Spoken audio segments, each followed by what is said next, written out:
I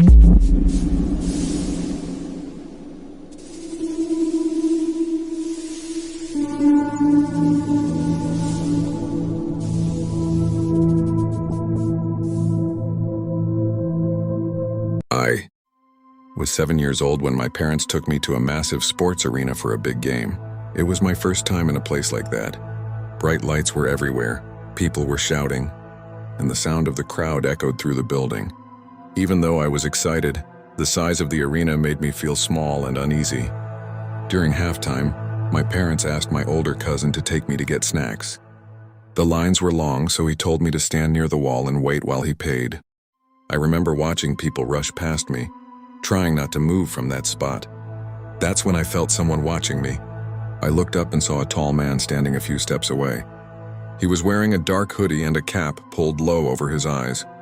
At first he just stared, then he leaned slightly closer. "Hey," he said quietly, "are you lost?" I shook my head and told him my cousin would be back any second. He smiled, but something about it made my stomach twist. "I think I saw him go this way," the man said, pointing toward a hallway that led away from the crowd. "Come on, I'll help you find him." Every part of me felt wrong about that. I took a step back and said no. His voice dropped. "It's loud here. You won't hear him calling you." He reached out toward my arm. Before he could touch me, I heard my name being shouted. My cousin was running toward us, waving his hand. The man immediately pulled back, raised his hands like he'd done nothing wrong, and blended into the crowd. I told my family what happened, but with so many people around and no sign of the man, they thought it might have been a misunderstanding. I tried to enjoy the rest of the game, but I kept looking over my shoulder. When the game ended and we walked outside, my heart dropped. The same man was standing near the exit. He wasn't talking to anyone. He wasn't on his phone. He was watching us. I stayed close to my parents all the way to the car. As we drove off, I turned around and saw him still standing there, completely still, like he was memorizing us. I didn't sleep well that night. A few weeks later, on New Year's Eve, I woke up suddenly in the middle of the night. At first, I thought I was dreaming. Then I heard it again, 3 slow taps on my bedroom window. Tap, tap, tap. I was too scared to move. The next morning, my mom found something taped to the wall beneath my window. It was a small folded note. Inside, written in shaky handwriting, were the words, "You ran last time. Next year you won't." The police were called. They searched the area and talked to neighbors, but no one had seen anything suspicious. There were no clues, no faces on cameras, nothing to follow. Eventually, we moved to a new house. Life went on. People told me I was safe now. I'm 16 years old today, but sometimes when I'm alone at night, I still think about that man. Not because he tried to take me, but because he knew exactly where I lived.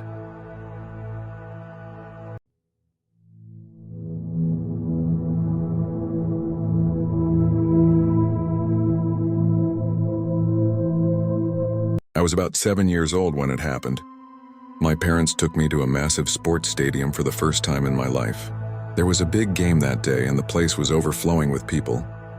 Bright lights filled the air, the crowd was loud, and the sound of cheering echoed through the entire building.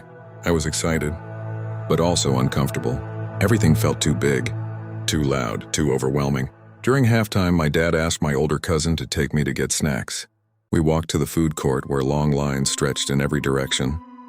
Before joining one of them, my cousin told me to stand against the wall and wait while he paid. "Don't move," he said. "I'll be right back." I nodded and stayed exactly where I was. People rushed past me, laughing, shouting, bumping into each other. I tried to stay calm, staring at the floor, counting my breaths. That's when I felt it. That strange, heavy feeling you get when someone is watching you. I slowly looked up. A man was standing a few steps away from me. He was tall, wearing a dark hoodie and a cap pulled low over his face. I couldn't clearly see his eyes, but I knew they were locked on me. He smiled. "Hey," he said quietly. "Are you here all by yourself?" "No," I replied quickly. "My cousin's coming back." He stepped closer. "It's easy to get lost in places like this," he said. "I think I saw him go that way." He pointed toward a hallway that led away from the crowd. Darker, quieter, almost empty. Something inside me tightened. "I'm fine," I said, stepping back. "I'll wait here." His smile slowly faded. "It's really loud," he said in a lower voice. You won't hear him calling you." Then he reached out toward my arm. Before he could touch me, I heard my name shouted loudly. "There you are." My cousin came running toward me, waving his hand. The man instantly pulled his arm back, raised his hands as if he'd done nothing wrong, and turned away. Within seconds, he disappeared into the crowd. I told my family what happened, but no one could find him. With so many people around, they said maybe he was just trying to help. But I knew better. Something about him felt wrong. After the game ended, we walked outside with the crowd. I stayed glued to my parents, my eyes scanning everything around me. That's when my heart dropped. He was there, standing near one of the exits, not talking, not on his phone, just watching us. I stayed close to my parents all the way to the car. As we drove off, I turned around one last time. He was still standing there, completely still, watching. I didn't sleep that night. Weeks passed, and I slowly started to convince myself it was over. Then came New Year's Eve. Sometime after 3 a.m., I suddenly woke up. The house was silent. Too silent. Then I heard it. A soft tapping sound on my bedroom window. Tap. I froze. Tap. My heart started pounding. Tap. 3 slow taps. I was too scared to move, too scared to breathe. The next morning, my mom screamed. There was a small piece of paper taped to the wall beneath my window. It was a folded note. Inside, written in shaky handwriting, were the words, "You didn't listen that day. I know how to wait." That's when everything changed. The police were called. They searched the neighborhood, checked nearby streets, and talked to neighbors. But no one had seen anything. No cameras caught a face. No evidence was found. Then we realized something worse. This wasn't random. He had followed us. Not long after, my family moved to a different city, a new house, a new neighborhood.